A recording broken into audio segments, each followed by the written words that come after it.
Tenemos a los compañeros ingenieros que están en un diplomado actualmente en la Huracán.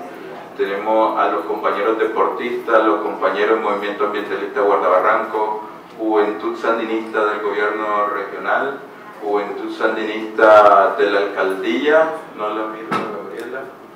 Allá está Gabriela, Poder Judicial, también tenemos compañeros, aquí está la juventud de la región, la juventud multiétnica. Vamos a pasar 90 minutos muy provechosos, esperemos que lo disfruten y para no atrasar, este es un tema muy importante, miren, es sobre nuestra región, es sobre lo que somos, lo que fuimos y lo que vamos a hacer, la guía que tenemos nosotros, ¿verdad? Somos una región y un país multiétnico. ¿Cómo desarrollamos estos temas dentro de la unidad nacional? ¿Cómo desarrollamos dentro de jóvenes que somos, verdad? Dentro de nuestros colegios, las universidades, los movimientos, los barrios, las circunscripciones. De ahí es donde nosotros cada granito que hagamos vamos construyendo revolución, vamos construyendo autonomía. Entonces, el ingeniero Johnny Hobson, secretario político regional de Juventud, del Frente Sandinista. Un aplauso.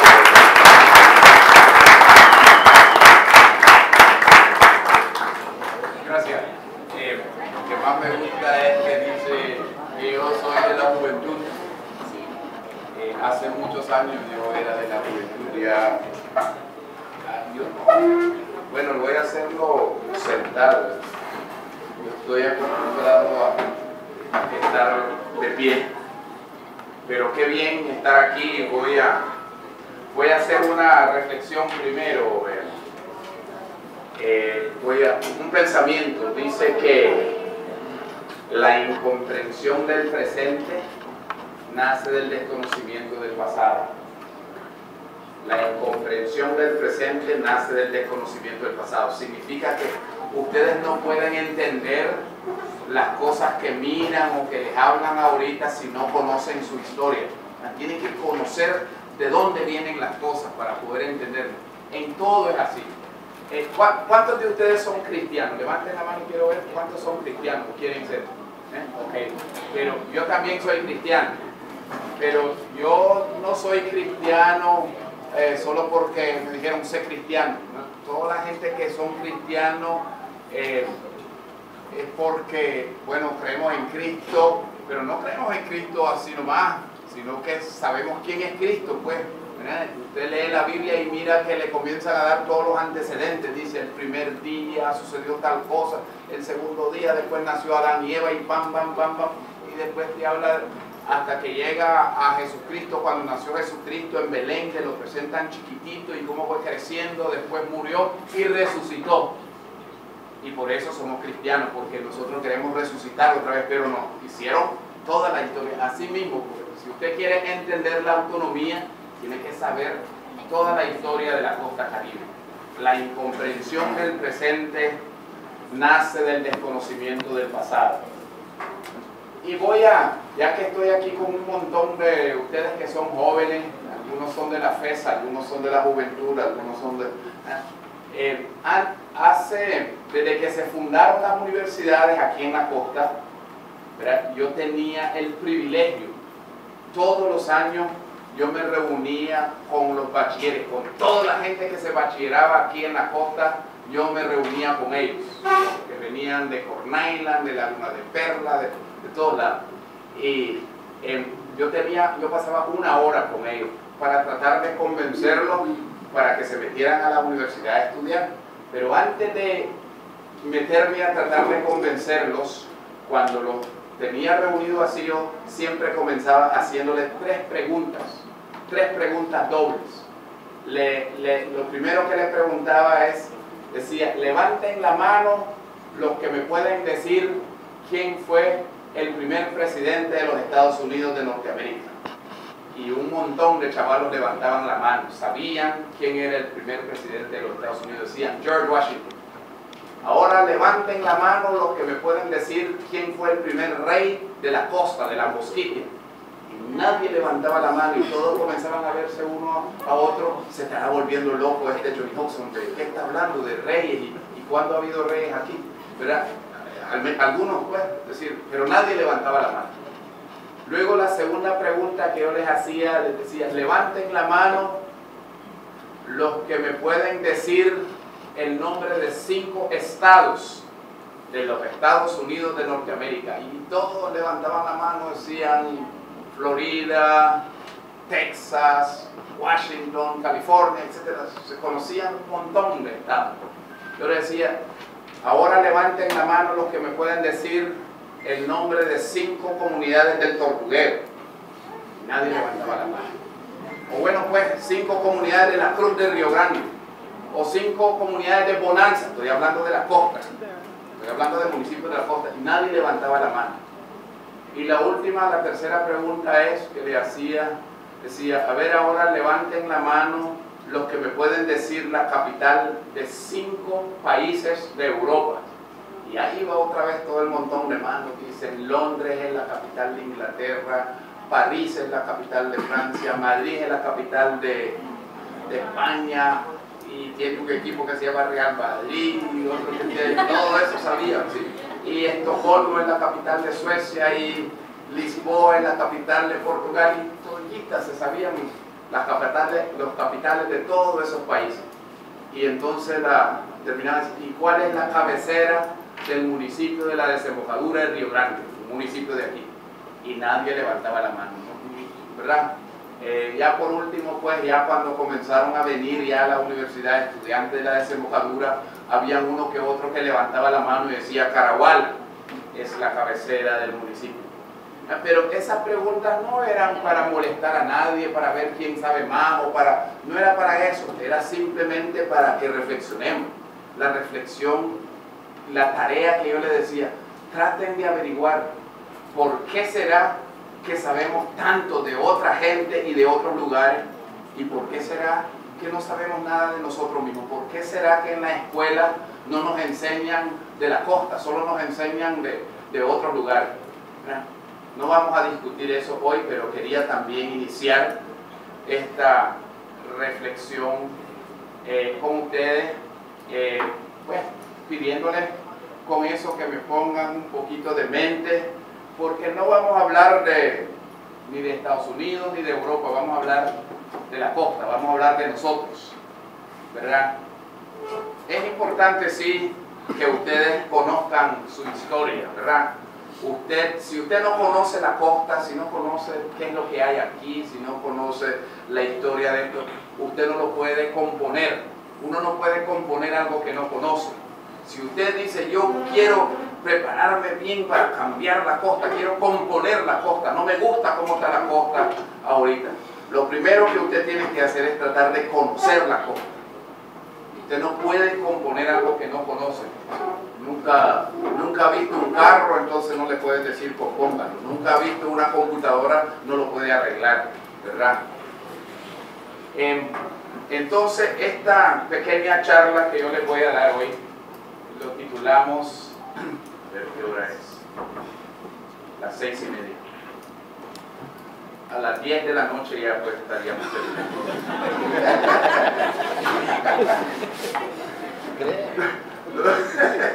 lo titulamos Historia y Autonomía de la Costa Caribe de Nicaragua, ¿verdad?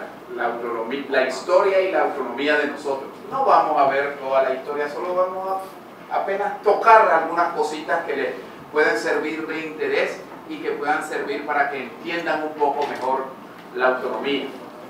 Y lo primero pues que voy a decirle es que la gente que han vivido aquí en esto que hoy llamamos Costa Caribe, ¿verdad? Antes le llamaban la Mosquitia, esa gente que vivió aquí siempre ejercieron distintos niveles de autogobierno, siempre fueron autónomos, siempre se mandaron solos. Cuando ustedes oyen hablar digamos, cuando esta gente ejercieron esos niveles de autonomía, de autogobierno, porque este territorio de nosotros, de todos ustedes, este territorio nunca fue conquistado. por los poderes coloniales. Los conquistadores conquistaron un montón de otros lugares, pero prácticamente nunca lograron conquistar la costa, ¿verdad? Cuando vinieron los primeros europeos, lo que ellos encontraron fue esto. Todos los historiadores, toda la gente de esos tiempos que vinieron, cuando vino Cristóbal Colón, cuando vinieron esa gente, ellos hicieron este mapa. Esto es lo que ellos encontraron aquí. Dicen que en la zona de Punta Gorda para el sur, hasta llegar al río San Juan, y al otro lado del río San Juan, hasta llegar a un lugar que se llama Tortuguero, ese territorio era de los Ramas, era ocupado por los Ramas, ¿verdad? Luego, desde el lado, como quien dice, desde Monkey Point hasta Taplac, en la zona costera, incluyendo todas las islas que estaban aquí, como Corn Island, Little Island, etc., todo ese territorio estaba ocupado por un pueblo que se llamaban los Kukras. Los Kukras. Hoy usted no oye que nadie se llama Kukra, ¿verdad? Ya no hay Kukra. Ah, pero quedaron algunos nombres: Kukra Hill, Kukra Point, Kukra River. El nombre quedó. En la zona del río Prinzapolca, entre el río Prinzapolca y el río Walpasixa, ¿verdad?, había otro pueblo que se llamaban los Prinzus, ¿verdad? Luego, desde Halover, pues no el Halover de Laguna de Perla, o sea, desde Huaunta hasta Cabo Gracias a Dios, en la zona costera ahí vivía otro pueblo que se llamaban los Táwiras, ¿verdad? El pueblo más numeroso, el más grande, el que había miles y miles de personas, eran los Ulwas. Los Ulwas eran el pueblo más grande. Hoy en día es el pueblo más pequeño, ¿verdad? Los Ulwas, hoy reconocidos como Ulwas, casi solo en la zona de la desembocadura del Río Grande. Mañana es el aniversario de los Ulwas, ¿verdad? El 6 de mayo. Bueno que lo sepan. Los Ulwas era el pueblo más pequeño. Aquí puse en verde, tal vez casi ni lo pueden leer, dice los Yaoscas. Los Yaoscas era el pueblo más pequeño y vivían casi en la frontera, casi entre Matagalpa y la costa, pues, digámoslo así. Los Yaoscas, casi no se habla mucho de ellos porque como era un grupo muy pequeño. Luego, en lo que hoy llamamos el río Coco, que se llamaba el río Huanqui, ¿verdad?, vivían los Panamascas, en todo lo que es el río Huanqui y el río Bocay.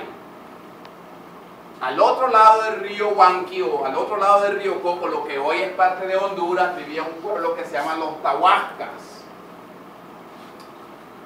¿verdad? 8 pueblos. Eso es lo que encontraron los europeos cuando vinieron aquí por primera vez. Si usted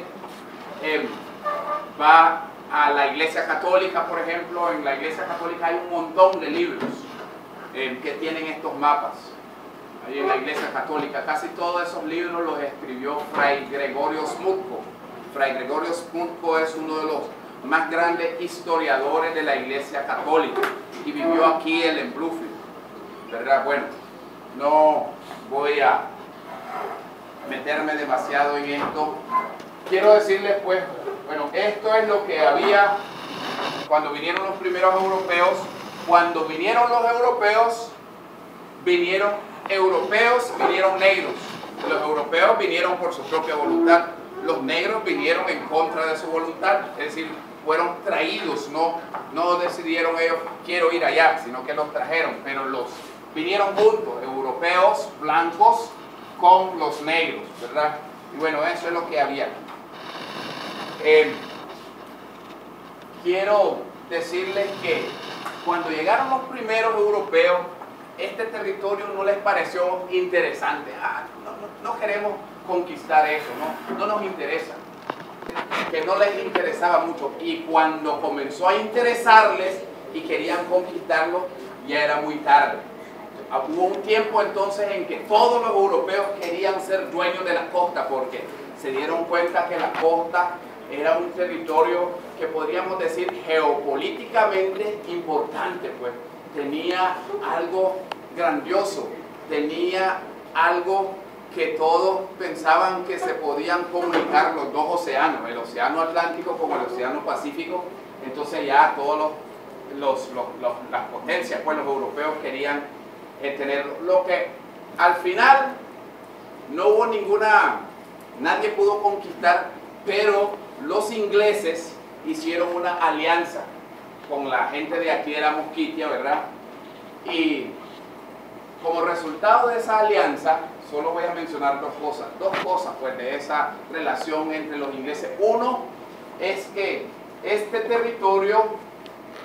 en este territorio se estableció un tipo de gobierno que le llamamos un tipo de gobierno monárquico. Comenzamos a coronar reyes, es decir, coronábamos reyes porque esa era la forma de gobierno que había en casi todo el mundo, pues en España, en Inglaterra, en Holanda, en Francia, en todos lados. Esos eran los tipos de gobierno y nosotros tuvimos esa clase de gobierno. En 1635 entonces coronamos el primer rey aquí en la Mosquitia y siguieron coronando reyes y reyes y reyes, ¿verdad? Y este reino, ¿verdad? Otro resultado importante de esa alianza es que este territorio, este reino, se convirtió, el estatus legal era de un protectorado británico, es decir, que los británicos, algunos dicen los ingleses, ¿verdad? Los británicos nos van a dar protección a esa era la alianza, pues. La alianza es que ellos nos van a dar protección militar. Ellos era la fuerza más poderosa en la tierra, como hoy es Estados Unidos, ¿verdad? Ustedes saben que Estados Unidos es la fuerza más poderosa en la faz de la tierra ahorita. En ese tiempo eran los ingleses. Entonces la alianza es, los ingleses ellos van a tener la primera opción sobre los recursos nuestros y todo, y ellos nos van a dar protección, pues, protectorado, ¿verdad? Entonces este pequeño reino protegido por la fuerza más poderosa del mundo se convirtió en un pequeño reino poderoso, tan poderoso que abusaba de todos sus vecinos, pues.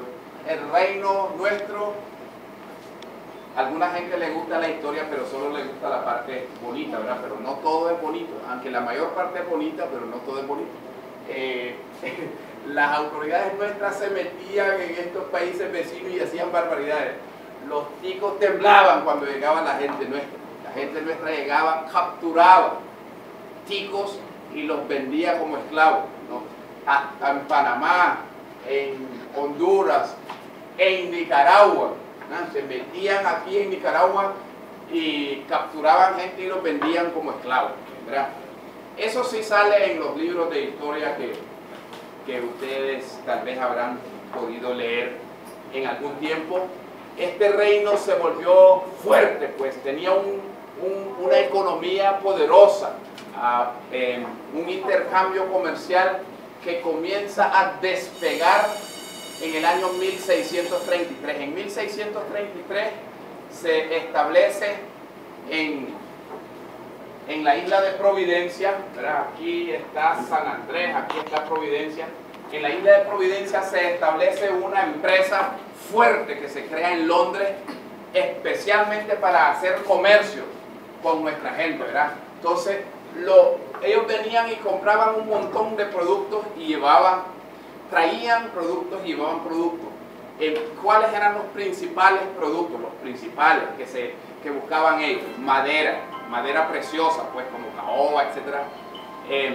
Desde 1633 entonces nosotros estamos vendiendo madera hasta el día de hoy. Ustedes saben que de aquí se exporta un montón de madera, ¿verdad? Todos saben eso, ¿verdad? Bueno, pues desde 1633 hasta el día de hoy no han parado de sacar madera y todavía no se ha terminado. Pero madera era uno de los principales productos. Otro producto importantísima era la concha de tortuga. No es esa tortuga la que comemos, ¿verdad? Concha de tortuga carey, otra clase de tortuga. Lo usaban para hacer los marcos de los anteojos. Pieles de animales. Nosotros teníamos toda clase de animales. Entonces cazábamos animales y le quitábamos la piel y ellos lo compraban para hacer abrigo. En Europa hace frío y ellos querían las pieles de los animales para hacer abrigo, ¿verdad? Entonces dije madera, carey, pieles y otro producto que se iban locos por ese producto se llama raicía de zarzaparrilla. ¿verdad? La raicía, nosotros teníamos abundancia de raicía. La raicía es una planta que crece natural en el bosque, bajo la sombra de los árboles, ¿verdad? Y eso lo usaban para curar, lo usaban con propósitos medicinales, ¿verdad? Luego, a partir de 1650 comenzamos a exportar carne de tortuga hasta el huracán, hasta que vino el huracán Juan y destruyó las fábricas de aceite de coco en Corn Island, las fábricas de aceite de coco en Tasbaponi, las fábricas de aceite de coco aquí en la zona del Cocal. Bueno, ya les hablé de todo lo poderoso y bonito que era ese reino, ¿verdad? Pero en el año 1894 hay un acuerdo entre el gobierno de los Estados Unidos, cuyo presidente era Roosevelt, y el presidente de Nicaragua, que era Zelaya, ¿verdad? Hacen un trato. El presidente de los Estados Unidos le propone al presidente de Nicaragua que él le puede ayudar a anexar este territorio a Nicaragua, y Nicaragua le va a dar a Estados Unidos el derecho exclusivo para construir el canal por este territorio, y le va a dar también todos los recursos naturales que están en este territorio. Y Nicaragua hizo el trato, ¿verdad?, con Estados Unidos, y bueno, en el mes de febrero de 1894 se da algo en la historia que se le conoce con distintos nombres. Algunos dicen la anexión, otros dicen la conquista, otros dicen la incorporación, otros dicen la reincorporación. No importa pues cómo le llamen, pero a partir de esa fecha entonces todo esto, la Mosquitia se convirtió de lleno pues en parte de Nicaragua.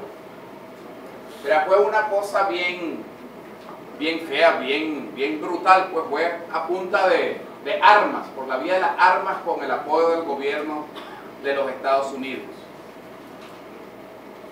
A partir de 1894 entonces las cosas se comienzan a poner feo para esta gente que vivían aquí, para toda la gente que vivían aquí en la Mosquitia. ¿Qué es lo que pasó? Vino un periodo de imposiciones, pues ya esta gente ya no podía decidir nada, absolutamente nada, todo se imponía. Lo primero que hizo el gobierno de Nicaragua, estoy hablando como que si no fuera nicaragüense, ¿verdad? Pero no es eso, estoy hablando así ahorita porque así lo tenemos en el mapa. No quiero confundir a nadie. Cuando terminemos, ustedes, si alguno de ustedes tiene alguna duda, tiene que decirlo para que lo podamos aclarar, ¿verdad? En 1894 pues toda esa cosa de autogobierno, que autonomía, etcétera, eso se terminó pues para siempre, ya nada más, no hay nada de autonomía. Aquí Managua va a ser, nosotros vamos a hacer lo que dice Managua. Entonces Managua nombraba gobernadores, o sea, mandaba militares, generales del ejército para ser los gobernadores de la Mosquitia. O sea, no voy a meterme a todos los detalles, solo voy a decir que imponían todas las autoridades, las tierras, todas estas tierras, desde esa fecha entonces se declararon tierras nacionales, ¿verdad?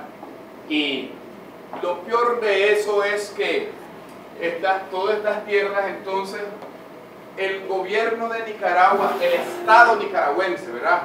El Estado nicaragüense no hizo nada por proteger estas tierras, digámoslo así, y comenzamos a perder tierras a otros países, digamos. Miren, perdimos toda esta parte donde vivían los tuastas. Esto quedó para Honduras, es decir, esta gente con estos otros eran prácticamente una sola familia, ¿verdad? Pero cuando perdimos esa parte, entonces la misma gente que eran familias, digamos, los hermanos, algunos quedaron de este lado y ellos eran nicaragüenses, y los que quedaron al otro lado del río eran hondureños, pero eran tal vez la misma mamá, el mismo papá, todos hermanos, pero uno vivía a un lado del río y ese quedó como hondureño, y los que vivían a este lado quedaron como nicaragüenses. También regalaron casi todo lo que es el mar, se lo dieron a Colombia, claro, con presión, pues, pero lo dieron, se lo dieron a Colombia. Fíjense que todo lo que es San Andrés, lo que es Providencia, todo eso se lo dieron a... Si tal vez ustedes son jóvenes, pero algunos de ustedes habrán oído que hace poquito, pues verdad, nosotros recuperamos parte de esas aguas. No sé, ¿quién sabe que recuperamos parte de esas aguas? Levanten la mano. Bueno, ok, está bien, algunos saben. Pero no recuperamos las islas, San Andrés, ni Providencia, ni nada, no lo recuperamos, pero las Naciones Unidas, la Corte Internacional de Justicia declaró que eso hay que regresarlo a Nicaragua, pero no las islas. Entonces nosotros ahora, ayer que se tomó que el gobierno autónomo se instaló, íbamos a firmar un convenio para reiniciar relaciones con la gente, no con el Estado de Colombia, ¿verdad? Porque, ¿qué es lo que pasó ahí? Es lo mismo. Es como que algunos de ustedes tienen familia en Ramaquí, pues, y de repente dicen, bueno, Ramaquí va a ser de otro país, entonces son familias, pero toda la familia de nosotros, pues, que vivían en San Andrés, en Providencia, de repente ellos son colombianos, y los que vivíamos aquí en este lado somos nicaragüenses, ¿verdad? Entonces, eso también se regala.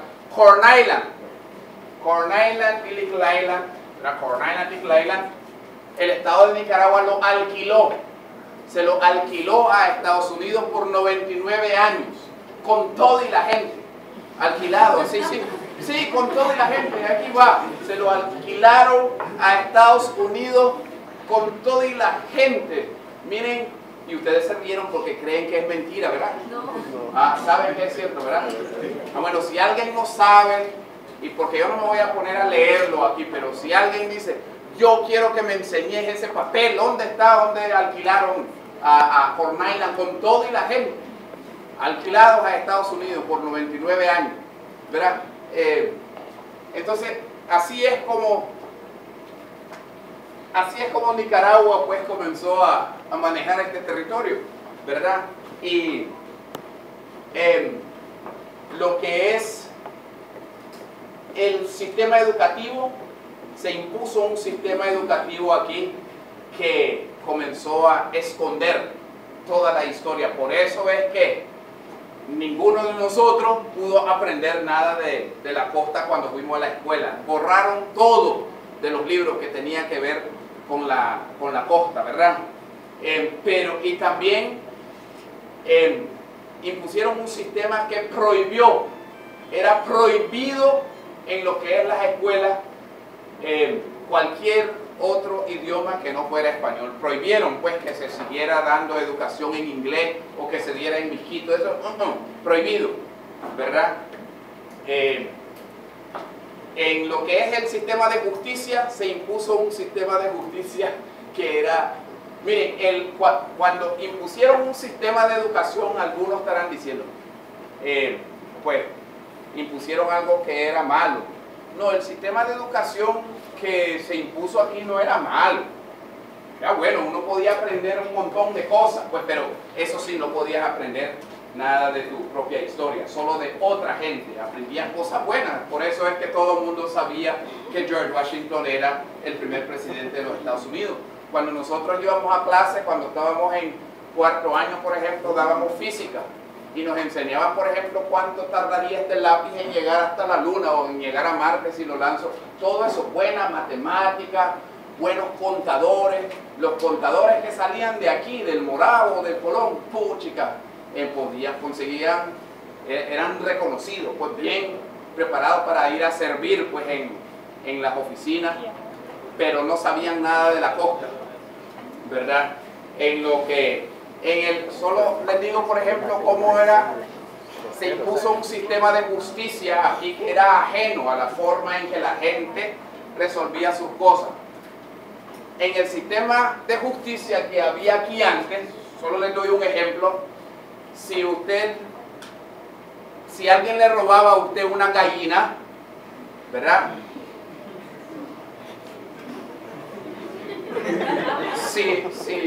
Si Lance le robaba una gallina a ella, no te la voy a robar, pero solo...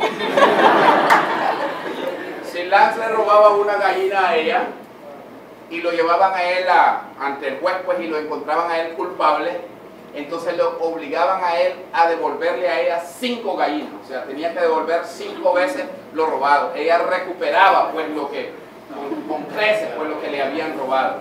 Y si él ya se había comido la gallina, pues, ya se la comió, y él no tenía dinero para devolverle las 5 gallinas, entonces él tenía que ir a trabajar a donde ella, a su patio, pues, a trabajarle a ella hasta que ella sintiera que ya recuperó, pues, con el trabajo de él, las 5 gallinas. Sí, pero miren, sí, la gente ya no quería robar, porque si lo agarraban les iba muy mal. Y si alguien mataba y lo encontraban culpable, lo colgaban, ¿verdad? Y algunas gente, puchica, eso eran bárbaros. No, así era en otros lados, en Estados Unidos, en todos esos lados. Si matabas y no estabas culpable, pues te ibas para tu casa. Pero si te llevaban ante el juez y te encontraban culpable, te pasaban las cuentas ahí nomás en el parque de Bluefield. Ahí era donde colgaban a la gente, ¿verdad?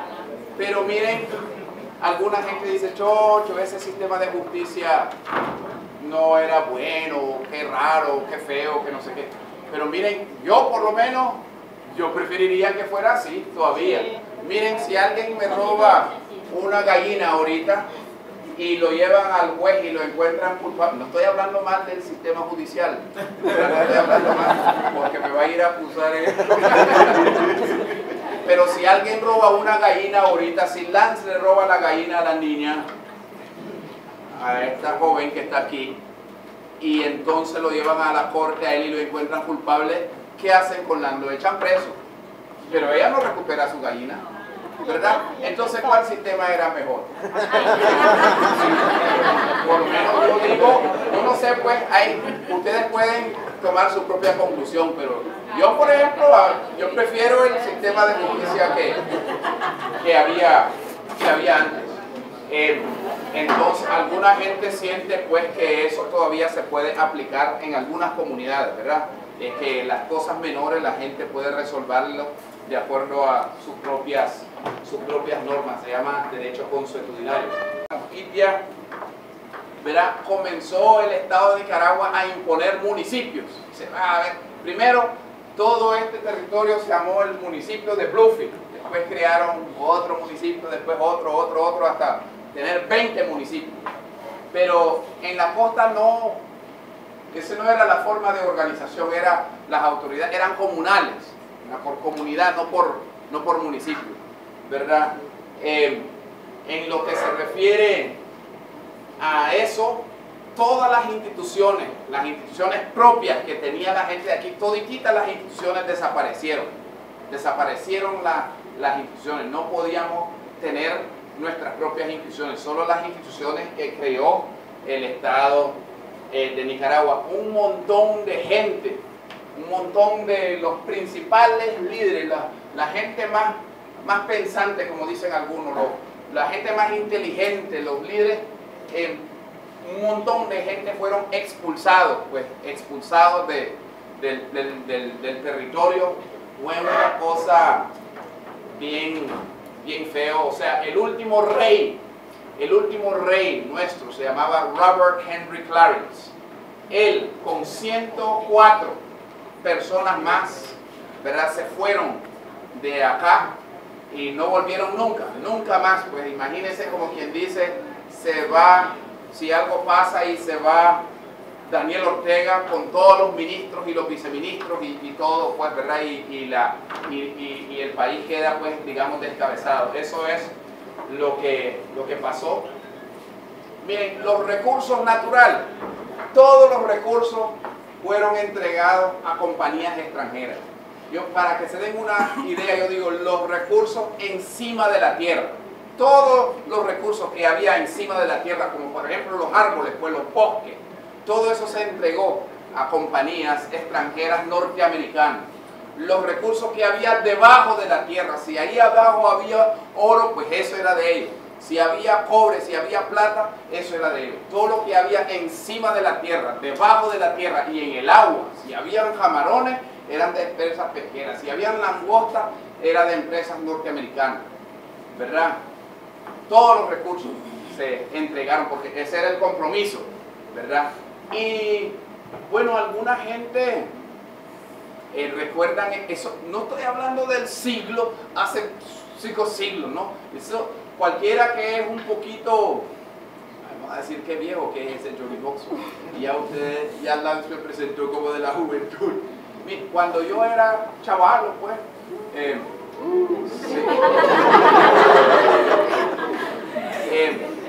En Bluefield habían, en Pancasán, por ejemplo, habían unos grandes aserríos que pasaban trabajando las 24 horas del día.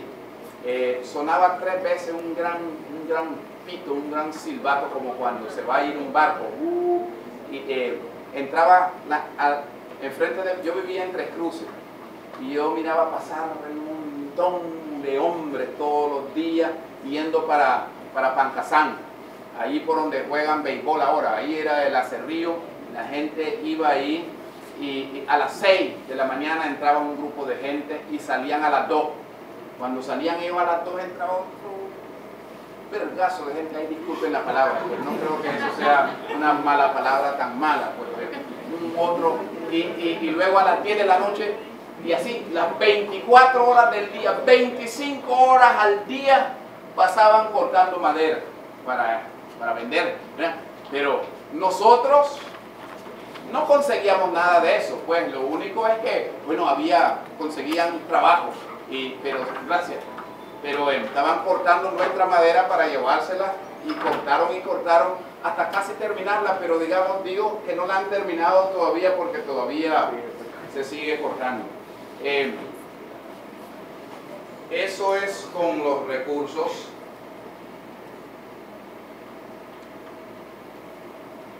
Qué rico, ¿va?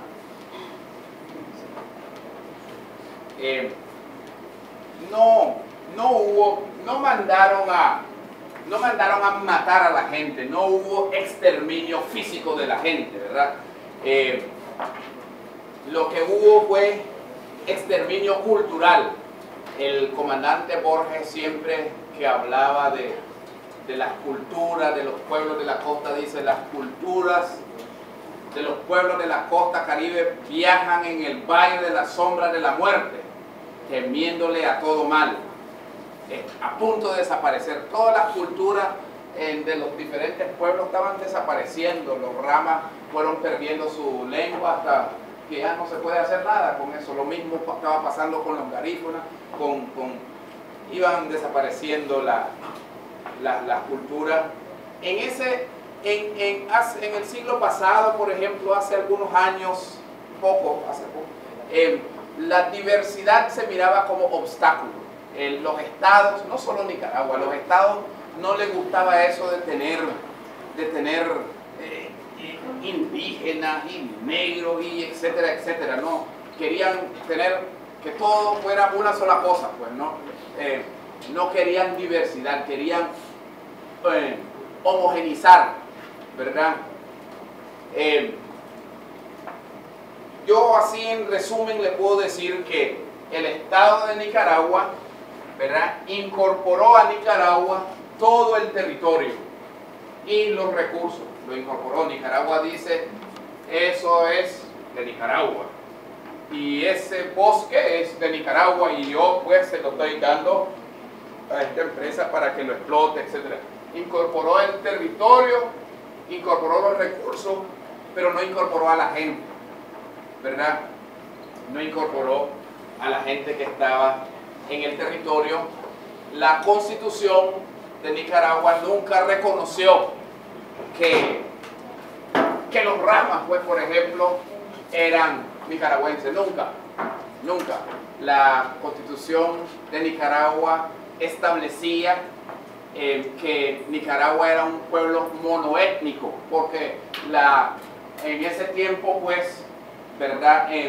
Reconocer la diversidad, los estados, el gobierno, pues, digamos, miraba la diversidad como un obstáculo para lograr el desarrollo, ¿verdad? No reconocía el pueblo de Nicaragua como un pueblo monoétnico, reconocía a Nicaragua como un pueblo de una sola lengua, solo el español. Así decía la Constitución, que el idioma oficial de Nicaragua es el español, y ahí moría. Les voy a cada rato yo paro y les digo algo. Voy a decirle qué es lo que pasó conmigo cuando yo fui a estudiar a la universidad, ¿verdad? No digan, hace tiempo. Sí, porque no es hace gran tiempo. Sí, pero yo fui a estudiar a la universidad antes que naciera cualquiera de ustedes. Yo fui, sí, antes que nacieran ustedes. Yo fui a la universidad en los años 70. Sí, los años 70. Y sí, yo tenía 16 años cuando yo llegué ahí a Managua. Yo estudiaba allí después del aeropuerto, una universidad que queda ahí que se llama UNA. Ahí fui a estudiar, ahí vivía yo también. Una de las cosas que más me impactaron a mí cuando yo fui a estudiar a la universidad, yo casi nunca contaba esto. Yo conté esto por primera vez hace como una semana. Así que cuento esto en público. Quisiera contarles muchas cosas más también, pero solo esto les voy a contar. Cuando yo llegué a la universidad, y pues ahí vivíamos y todo, uno de los compañeros de estudio mío se llamaba César Augusto López, y él me dijo a mí que Dios no existía, ¿verdad? Y yo no podía creer, pues era la primera vez que alguien me decía a mí en mi propia cara que Dios no existe. Sí, yo había oído decir que hay gente que no cree en Dios y cosas, pero ese man me está diciendo que Dios no existe, y yo le decía, vos estás loco, hermano, no digas eso, hombre. ¿Cómo va a creer si Dios existe y que pam, y yo tratando de explicarle la Biblia y todo?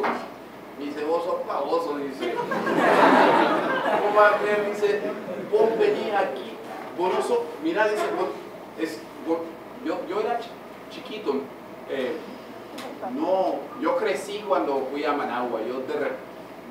Cuando yo me fui de aquí, yo era chiquito.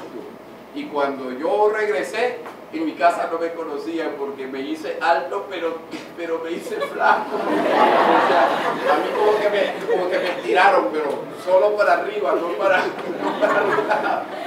Pero bueno, él me decía, sí, vos sos chavalo, pero ya tenés 16 años, mira, vos sos bachiller. ¿Cómo vas a ser tan tonto para andar creyendo esa babosada de que Dios existe? No hay Dios, hermano. No, Dios no existe. Y bueno, ya lo dije, yo no soy llorón, pero él me hizo llorar. Yo lloré pero yo no lloré, yo lloré por lástima, pues, por él, porque yo digo, no puede ser, ¿cómo va a ser que este hombre no sepa que hay Dios, verdad? Y yo lloré y hasta me da escalofrío cuando lo recuerdo. Y lo otro es, ese año, en ese tiempo era difícil que alguien de la costa fuera a la universidad, ¿ves? Era difícil, pero dos personas de la costa habíamos ido a la universidad, estábamos en esa universidad. Uno se llamaba Félix Coe y mi persona. Entonces hay veces cuando teníamos oportunidad hablábamos en inglés, y entonces ese César Augusto López siempre andaba diciendo, ¿qué están hablando ustedes? No estén hablando de esa mierda no es mala palabra.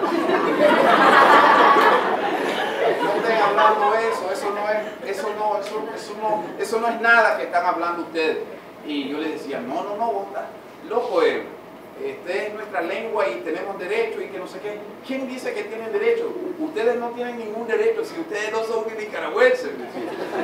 Yo les decía, claro que soy nicaragüense, yo estoy en la Constitución y la Constitución dice que yo puedo hablar mi lengua y etcétera, etcétera. Me dice, ve que sos baboso.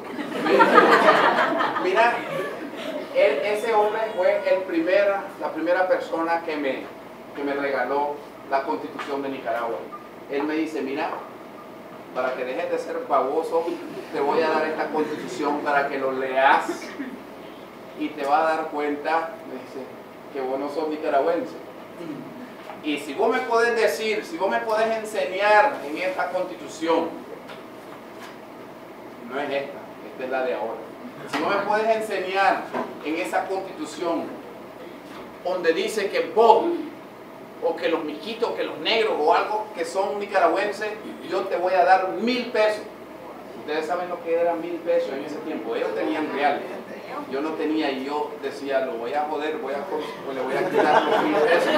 Sí, me dice, si vos me enseñás en esa constitución algo que dice que eso que ustedes hablan tiene algún valor o algo, yo te doy los 1000 pesos.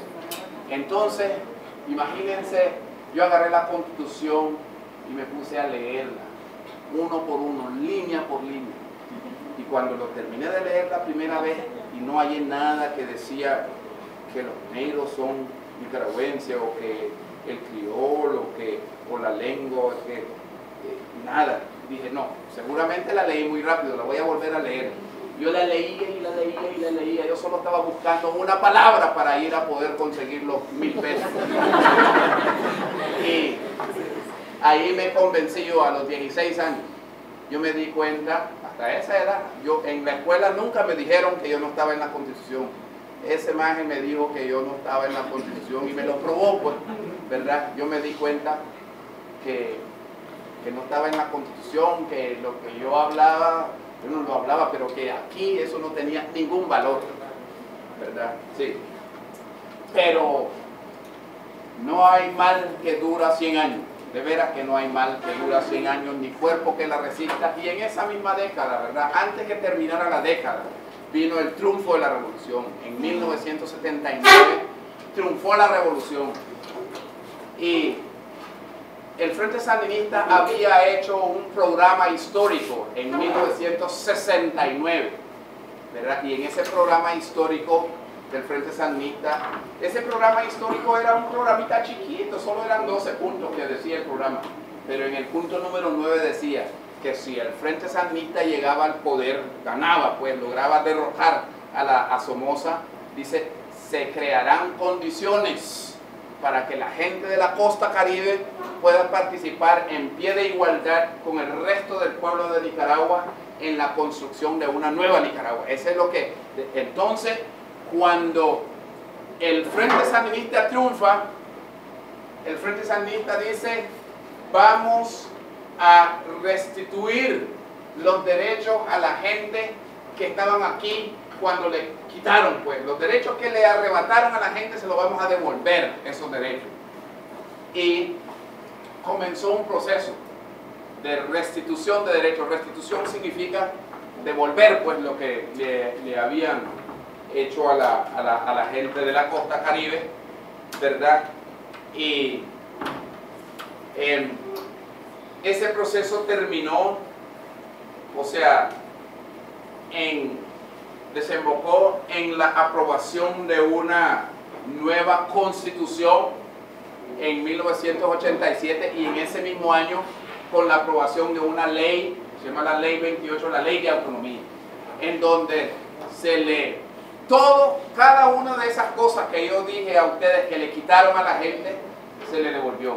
O sea, lo primero que se hizo fue que se puso en la Constitución dice, miren, ahora sí, la Constitución, si usted lee la Constitución en el artículo 8, yo se lo voy a leer.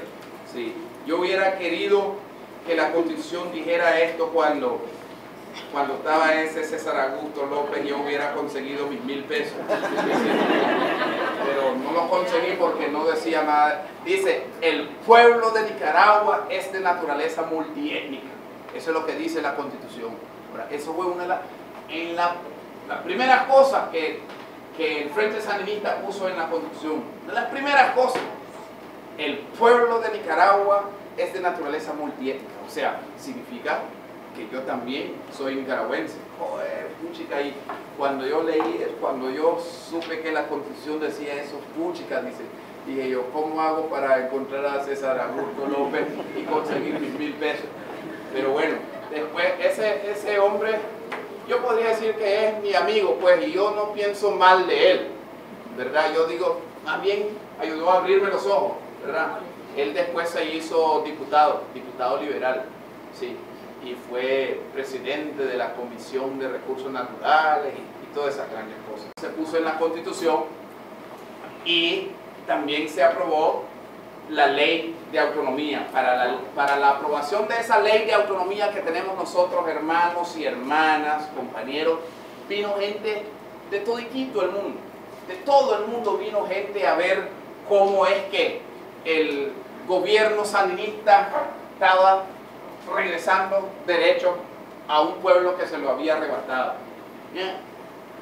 No hay de Norteamérica, vinieron de Estados Unidos, de Canadá, de México, de todo Centroamérica, de todo Sudamérica, de un montón de países de Europa, de España, de Inglaterra, de Suecia. Un montón de gente vino a ser parte, a ser partícipe, a conocer, a ver, a discutir, a participar con nosotros. Hay un libro que yo les digo a ustedes casi, bueno, se llama Memorias de un sueño, así se llama el libro, ¿verdad? Ese libro se hizo en julio de 1986, cuando estábamos haciendo la ley de autonomía, ¿verdad? Ahí están los nombres de toda la gente que vino de esos países, ¿verdad? Y se aprobó pues la ley de autonomía. Nicaragua se convirtió en el primer país en Latinoamérica que daba ese paso, un estado devolviéndole a una gente lo que le había quitado. Nicaragua fue el primero en el mundo. ¿Ve? ¿Qué es lo que estableció, qué es lo que devolvió esa ley? Les decía que todo lo que se había quitado, la ley de autonomía, aquí lo tengo, la ley de autonomía establece que ya no se pueden imponer gobiernos, que nosotros somos los que elegimos nuestro propio gobierno. Por eso ayer estaban instalando gobiernos. Que si los elegimos bien o si los elegimos mal, esos son otros 100 pesos. Pero la ley de autonomía dice que nunca más nadie va a decir quién es nadie va a decir desde Managua, fulano de tal es el gobernador o fulano de tal son los concejales. Nosotros los elegimos. Recuperamos el derecho de elegir nuestras propias autoridades con la ley de autonomía. Las tierras, la misma ley de autonomía dice que se tiene que hacer algo y se ha hecho, pues, ¿verdad? Demarcación y etcétera, etcétera, etcétera.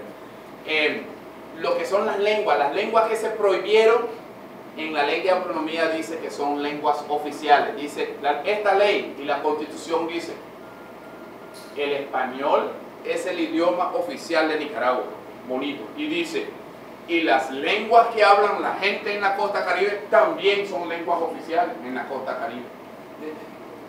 Te devolvieron el derecho, ¿verdad?, legítimo de tu lengua, ¿verdad? La educación, dice, bueno, en la costa se impuso un sistema de educación, ahora la gente de la costa van a poder definir su propio modelo educativo.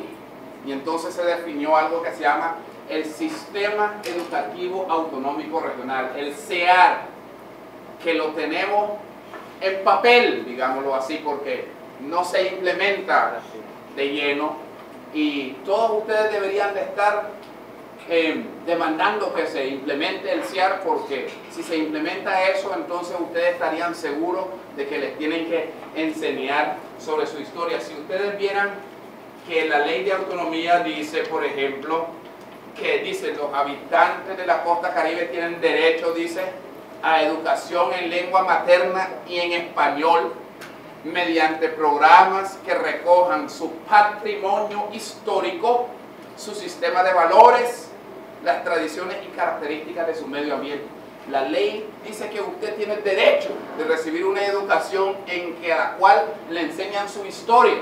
Y si usted va a la escuela y usted no reclama eso, bueno, si no sabe que tiene el derecho, pues no lo reclama. Pero usted tiene que decir, yo quiero aprender de la historia, no quiero aprender matemática, es bonito, pero también quiero conocer mi historia. Cuando usted logra conocer su historia, usted comienza a ser una persona diferente, usted se siente completamente diferente. Yo quiero decirle a ustedes, solo en este paréntesis, ahora no estoy hablando pero yo he ido a casi todos los países del mundo. Casi no hay país en este mundo, en esta tierra, a la cual yo no he ido. A todos los países, a Estados Unidos, a España, a Inglaterra, a Rusia, a Panamá, yo no sé, llame el país y allí he estado. Pero yo soy ingeniero agrónomo, pero yo no fui a esos países a hablar de agronomía, ¿verdad?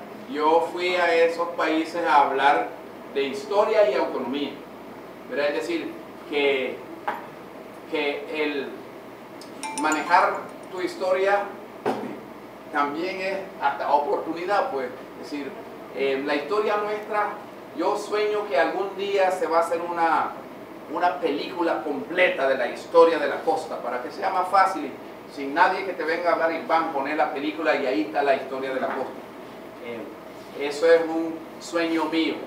Yo quisiera hacer eso antes de morir, pero no voy a hablarles mucho de ese sueño. Si yo no lo logro hacer, tal vez algunos de ustedes lo logran hacer. Entonces digo que se recuperó, se dio el derecho a nuestro pueblo de tener su propio sistema educativo. También comenzamos a crear nuevamente nuestras propias instituciones. La PICU es una institución propia de nosotros los costeños. La Huracán es una institución propia de nosotros. No es otra gente el que hizo la PICU, gente en Managua y dijeron, ahí va esa universidad para allá. No, es una institución creada por nuestra gente, para el desarrollo de la costa. Institución propia, no es una sucursal. Nosotros no teníamos ni una institución propia, ni las iglesias. Las iglesias moraban no es propia de nosotros, eso viene de otro lado. La iglesia católica viene de otro lado, la bautista ¿verdad? No es una cosa propia de nosotros, creado por nosotros. Entonces, con la autonomía comenzamos a crear nuevamente nuestras propias instituciones. Los recursos naturales, con la ley de autonomía se estableció pues que nadie puede tocar ningún recurso natural aquí en la costa si no es con la autorización de las autoridades que nosotros elegimos. Ustedes saben eso, ¿verdad? Nadie puede tocar los recursos de la costa si no lo autoriza el Consejo Regional. Antes se llevaban todo y nosotros no conseguíamos nada. Ahora 75% de lo que queda en ganancia queda en la región. 25% para la comunidad, 25% para el municipio, 25% para la región y 25% que va para el nivel nacional.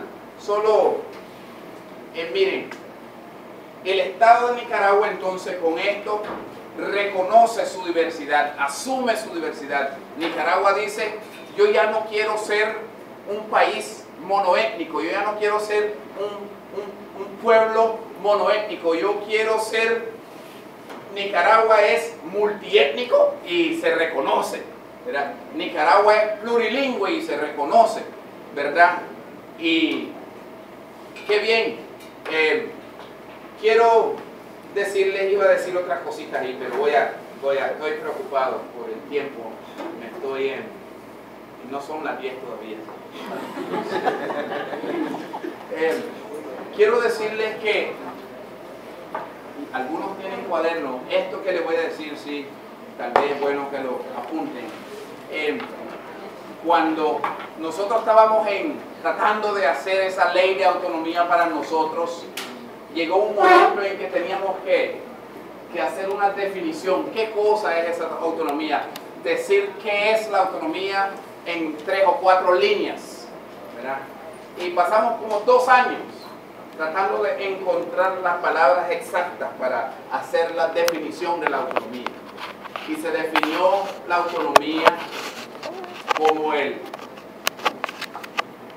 reconocimiento, voy a sentar para decir, el reconocimiento y ejercicio efectivo de los derechos históricos lo voy a decir 2 veces, el reconocimiento y ejercicio efectivo de los derechos históricos de los pueblos indígenas y comunidades étnicas de la costa caribe de Nicaragua en el marco de la unidad nacional y los principios de la Constitución, los principios constitucionales. ¿Por qué esa definición? ¿Qué significa esa definición? Quiero decirle rápidamente que las palabras de esa definición dice reconocimiento. Reconocimiento porque la autonomía no es algo que vos estabas pidiendo, es algo que vos ya tenías.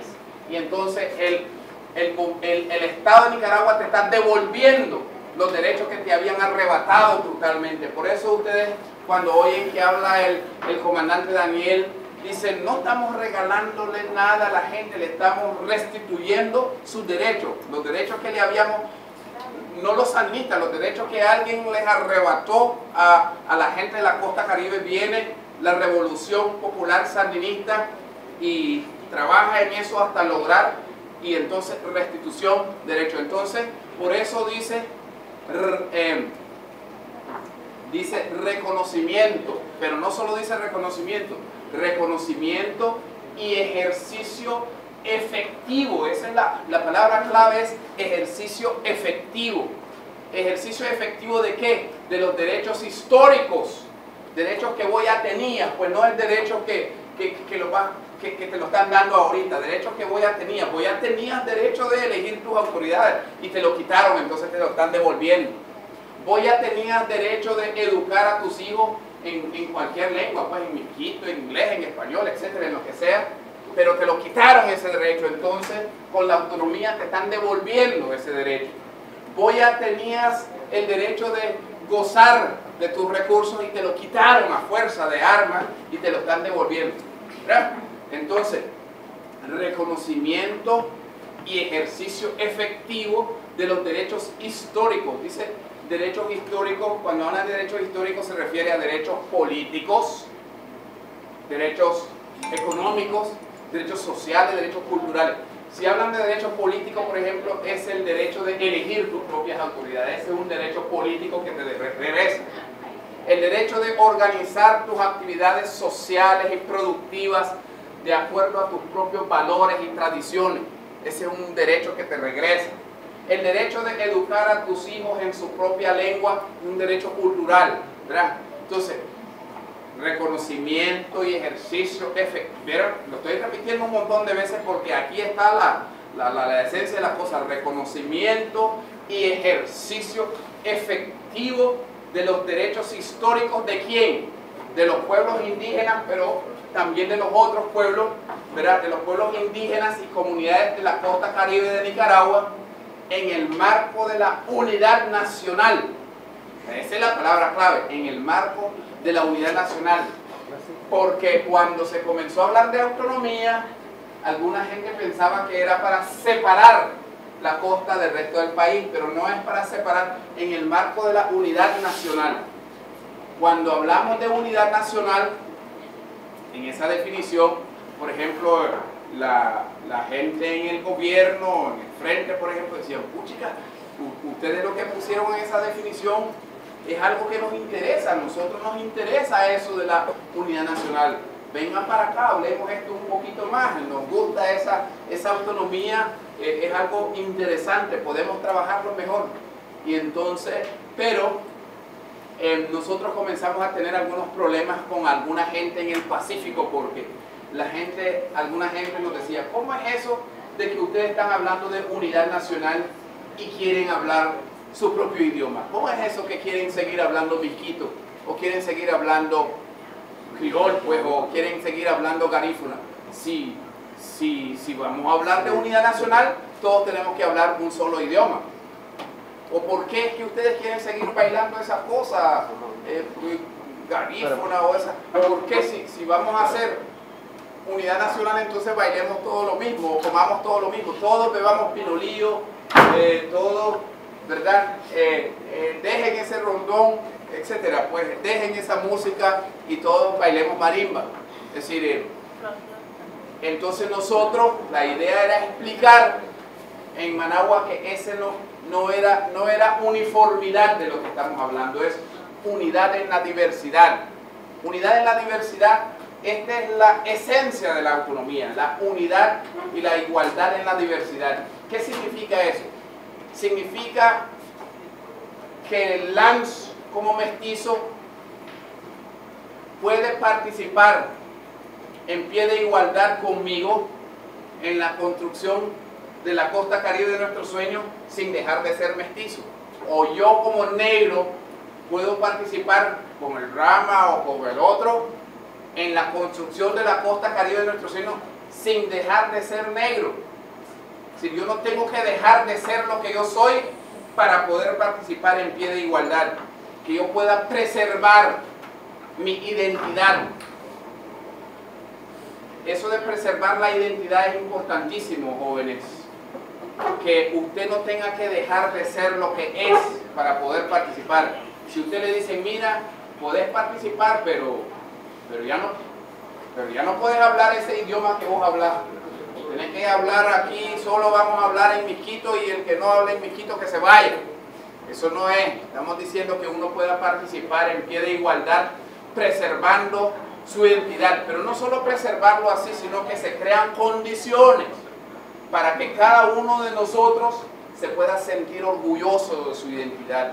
Para que el que es miskito pueda sentirse orgulloso de ser miskito.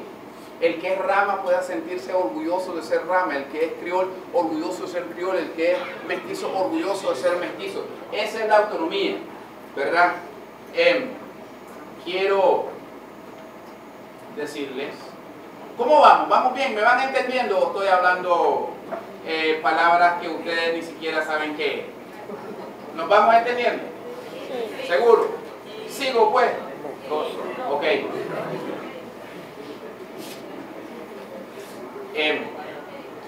Cuando nosotros logramos esa ley de autonomía aquí en 1987, ya les dije que vino gente de todo el mundo, y esa gente fueron a todos sus países a pedir a sus gobiernos que querían que en su país hicieran algo para devolverle a sus pueblos los derechos que también les habían arrebatado.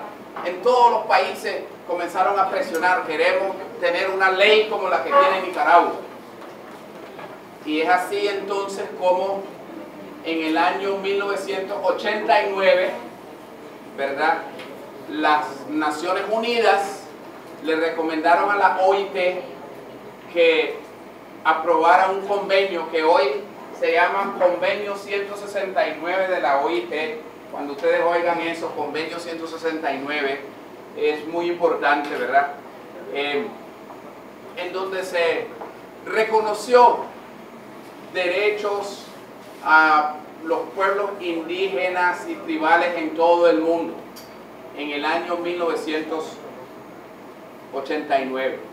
Pero ese convenio 189 no reconoció, no dio autorización a ningún pueblo a tener autonomía, a tener autogobierno. La ley, el convenio 169 dice, hay que tratar bien a los indígenas, hay que hacer buenas cosas, etcétera, pero no dice, ¿verdad?, que pueden tener autogobierno como tenemos nosotros, que puedan tener autonomía. Pero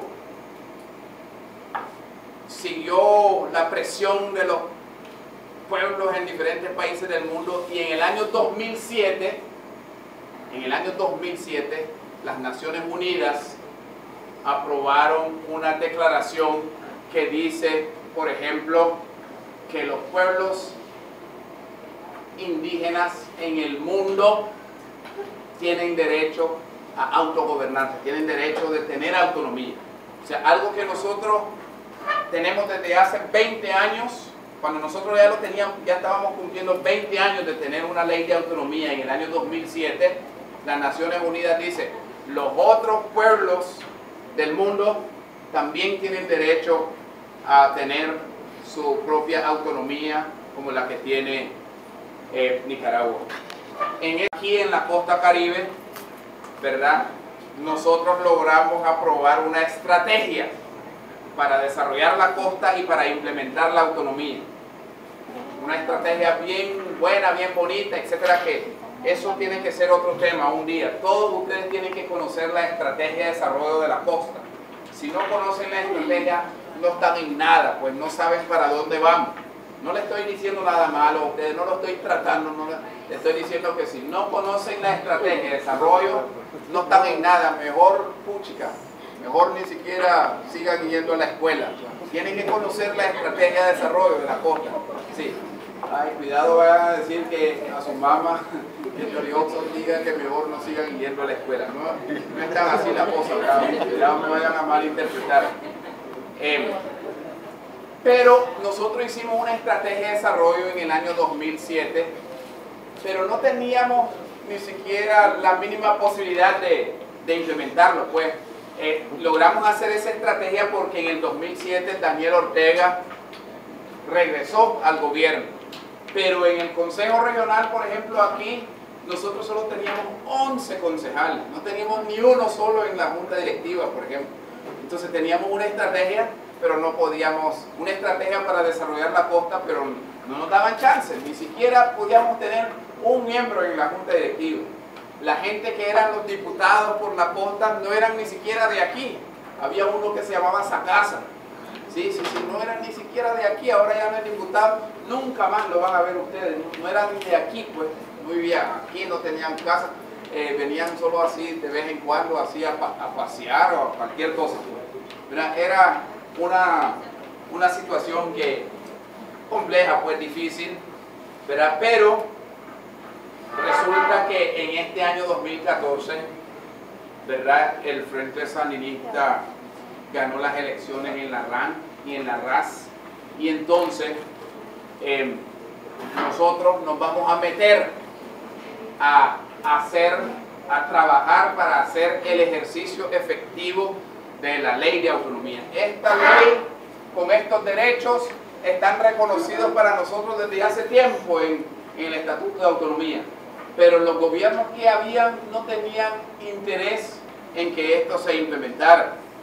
Ellos querían demostrar que nosotros no servimos para nada, que nosotros no tenemos la capacidad de hacer las cosas bien en la costa, y usaron un montón de estrategias para que la autonomía no pudiera.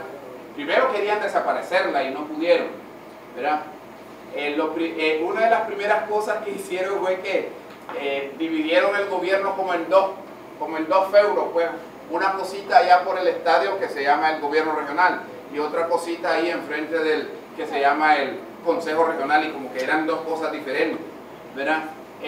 Esta ley dice que nosotros deberíamos de tener un gobierno parlamentario. Ellos lo que hicieron es que los concejales salían electos y los concejales iban a su casa y venían a Bluefield así cada mes, pues, o cada 2 meses a cobrar el cheque o a ir a una sesión, pues, pero no trabajaban, pues, todos los días los concejales, es decir, no trabajaban. Entonces nosotros, ustedes van a comenzar a ver cambios. Alguna gente piensa, pues, que chocho, deben tener un montón de reales esos sandinistas que dicen que van a hacer las cosas.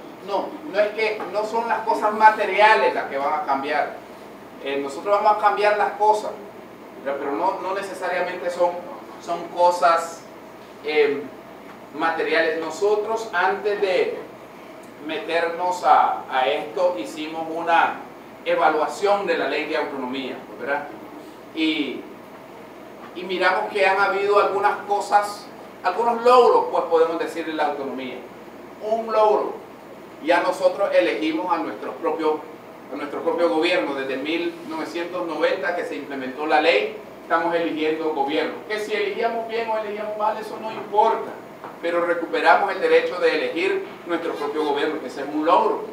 Nunca más, pues, van a mandar gobernadores de otro lado, ¿verdad? Otra cosa, se inició lo que alguna gente llama la democracia étnica. Antes, por ejemplo, antes de tener la ley de autonomía, por ejemplo, un Rama, ¿usted piensa que un Rama iba a poder llegar a ser gobierno? Nunca. no podía ni soñar con eso. Y eso no era posible, eso era imposible. Imposible que un Rama iba a ser gobierno, o un Garífuna iba a ser gobierno, por ejemplo, pues, ¿verdad? Hoy, con la ley de autonomía, todos los pueblos de la costa tienen garantizado. No es que tal vez, jodido, va a estar, tal vez va a estar un garífuno, tal vez va a estar un mestizo, tal vez va a estar... No, no, no, todos tienen garantizado. Ustedes saben lo que significa garantizado, ¿verdad? Que todos tienen, entonces decimos, se ha iniciado. El inicio está tierno eso, inicio de la democracia étnica que garantiza que todos estén representados en el gobierno. Hay otros logros, ¿verdad? Algunas se han dado algunos pasos en crear conciencia sobre la diversidad que hay pues en Nicaragua, que somos un pueblo diverso, hay un poco más de conciencia de eso. Y una de las cosas importantes es que tenemos una estrategia de desarrollo. Tenemos una estrategia de desarrollo aprobada, o sea que tenemos el camino. Pero también hay problemas, ¿verdad? Entre los problemas y desafíos que hay que resolver, yo puedo comenzar por decirles que hay una percepción negativa sobre la autonomía y sobre la costa. Percepción significa lo que la gente mira. La gente no mira la autonomía como una buena cosa. La gente no mira a los concejales como una buena cosa. ¿Saben cómo le dicen a los concejales? ¿Cómo le dicen a los concejales? Cobra cheque, ¿verdad? Sí, cobra cheque porque no trabajaban. Nosotros queremos que dejen de llamarles cobra cheque. Pero yo no voy a ir al parque y decir, bueno, el que siga llamando cobra cheque lo vamos a echar preso o alguna cosa. No es así. Nosotros tenemos que trabajar diferente para que les dejen de llamar cobra cheque. Tienen que trabajar. Y cuando la gente los mire trabajando, ya no va a poder llamarle cobra cheque, ¿verdad? Entonces hay una percepción negativa de la autonomía. Hay una percepción negativa de la costa. Cuando usted dice que es de la costa, alguna gente piensa que ustedes son narcotraficantes. Sí, en la mente de alguna gente, usted dice, ¿de dónde viene usted? Yo vengo de la costa. Ya te comienzan a ver un poquito así. Este jodido puede ser que lleve droga en ese bolso que está ahí o en ese otro bolsito chiquito que está ahí. ¿Me entiendes? Hay una percepción negativa de nosotros que tenemos que cambiarla. Sí, tenemos que estar clarísimos de cuáles son las cosas negativas que tenemos que ir a cambiar. Y las tenemos que cambiar trabajando, ¿verdad? Nosotros tenemos que rescatar nuestra cultura productiva. ¿Sí? Nosotros, casi todo lo que nosotros comemos, todo lo que nos bebemos, viene de otro lado. Yo vivo frente al muelle y yo miro todos los días, nadie me puede decir nada de eso. Yo vivo frente al muelle, yo miro todos los días cuando vienen los barcos, cuando vienen las planas, vienen llenos de todas las cosas que ustedes comen en su casa. Yo también, cuando como.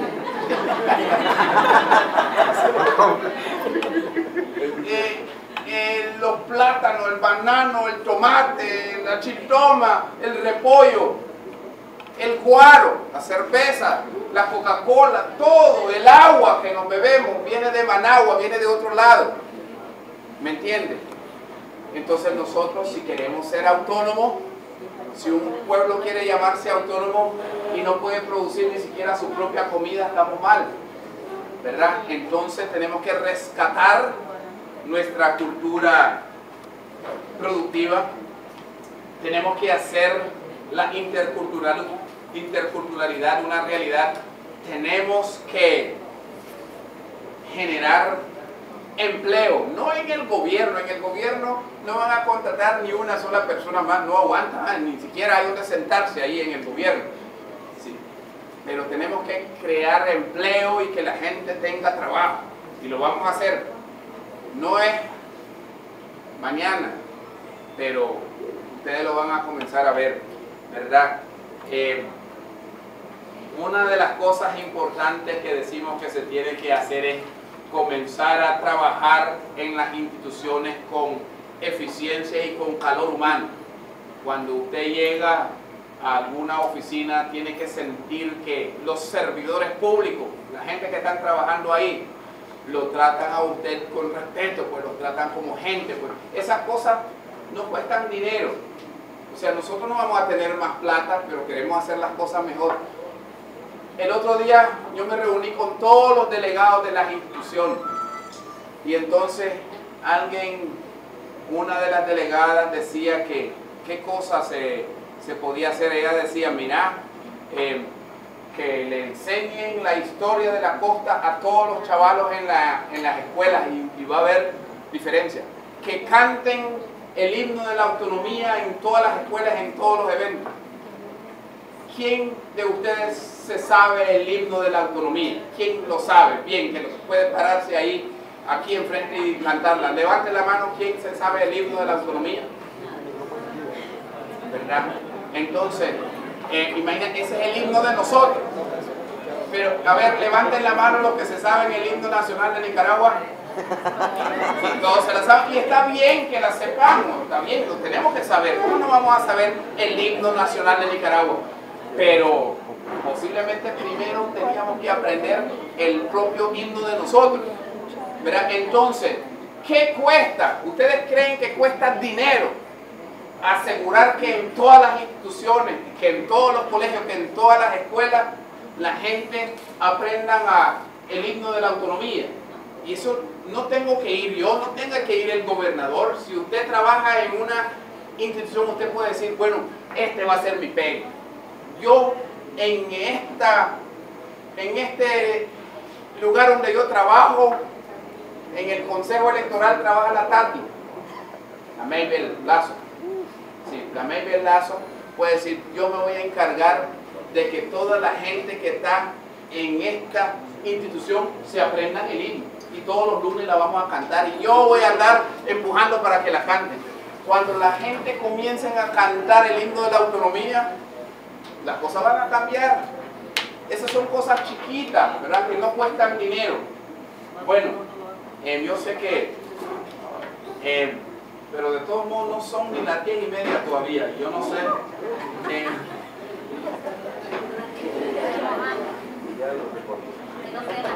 bueno, sí, un minuto más y voy a terminar. Pues, un minuto.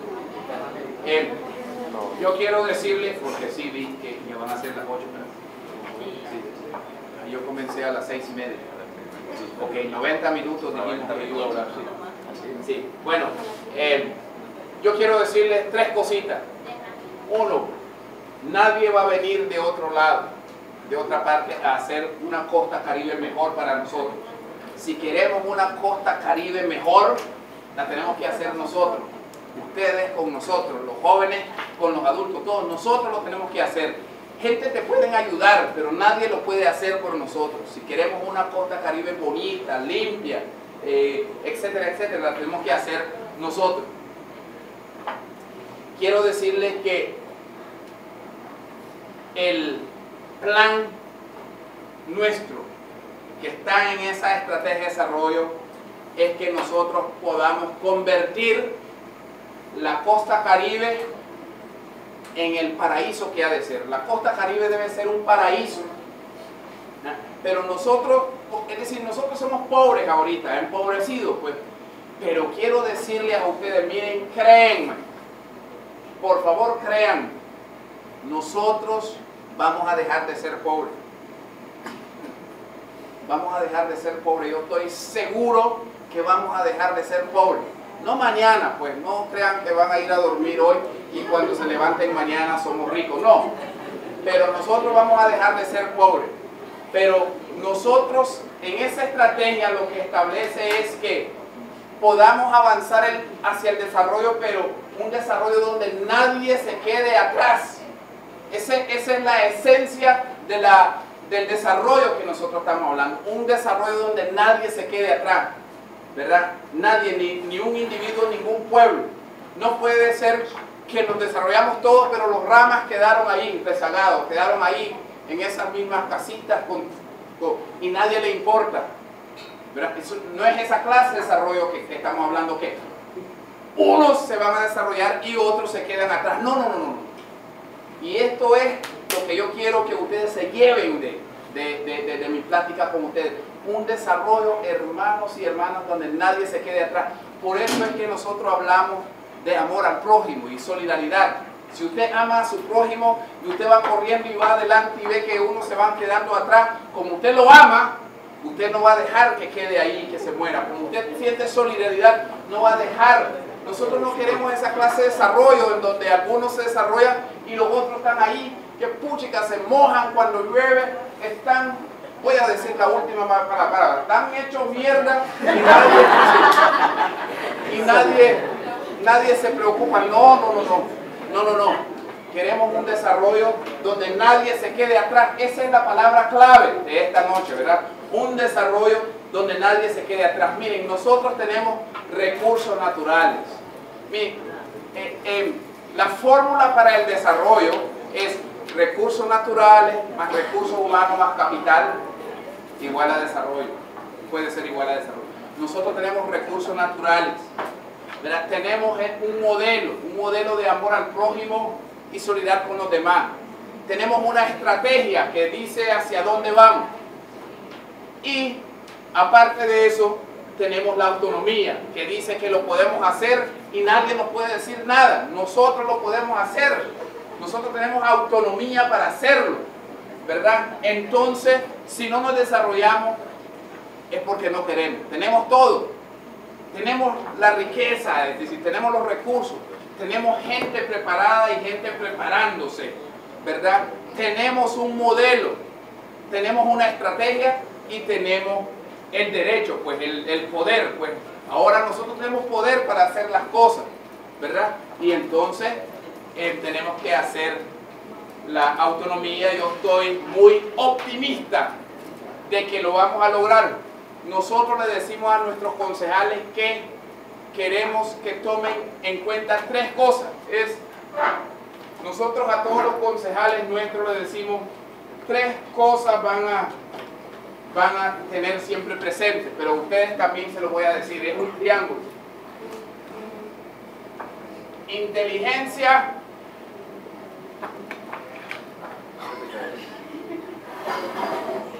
lo voy a poner diferente en otro ángulo. Es la misma cosa. Inteligencia,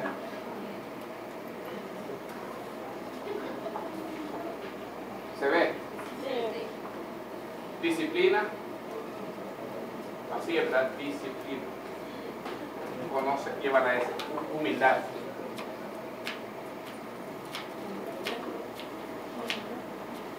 Esas 3 cosas es lo que le estamos pidiendo a nosotros, a nuestros concejales. Solo 3 cosas. Con eso van a trabajar. Con inteligencia.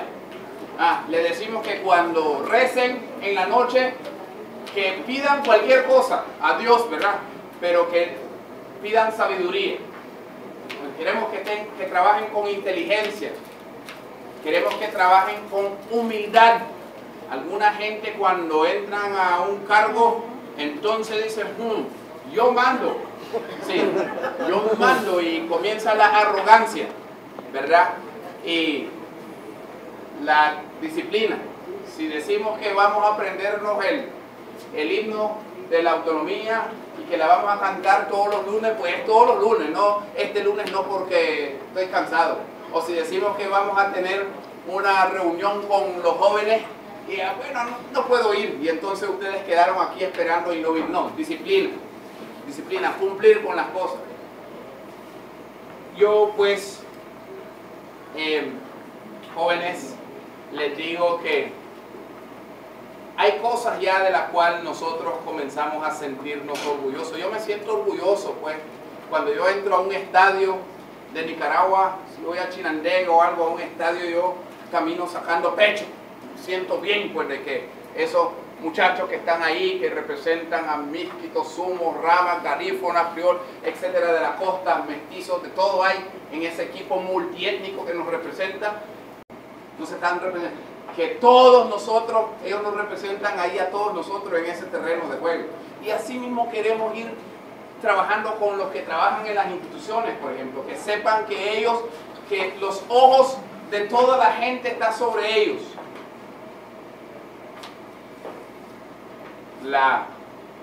Lo último, pues, que les digo, y voy a quitar todos estos papeles para no decirle nada más, es que en la costa, aquí en esta costa caribe de mío y de ustedes, la revolución se llama autonomía. Ustedes no tienen que estar quebrándose la cabeza, yo quiero ser revolucionario como Che Guevara o algo así. Para que usted sea como Che Guevara o para que usted sea como cualquier gran revolucionario del mundo, lo que tiene que hacer es trabajar para hacer la autonomía una realidad. Y usted puede comenzar con algo chiquito. Apréndase el himno de la autonomía y ya es algo, ya está contribuyendo.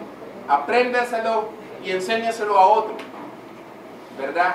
Vamos a buscar ideas de cómo hacer para que todos aprendan el himno de la autonomía. Y solo esas cositas vayan cambiando las cosas. Nadie se lo aprendía porque nadie le importaba que se lo aprendía, porque el modelo que estábamos viviendo era para que la autonomía no avance y para que todo fracasara, ¿verdad? Nadie quería que la gente aprendiera la canción el himno de la autonomía. Nosotros queremos que todo el mundo se lo aprenda porque queremos que todo el mundo se aprenda la historia de la costa. Bueno, hasta ahí llego por hoy. Otro día voy a venir a decirles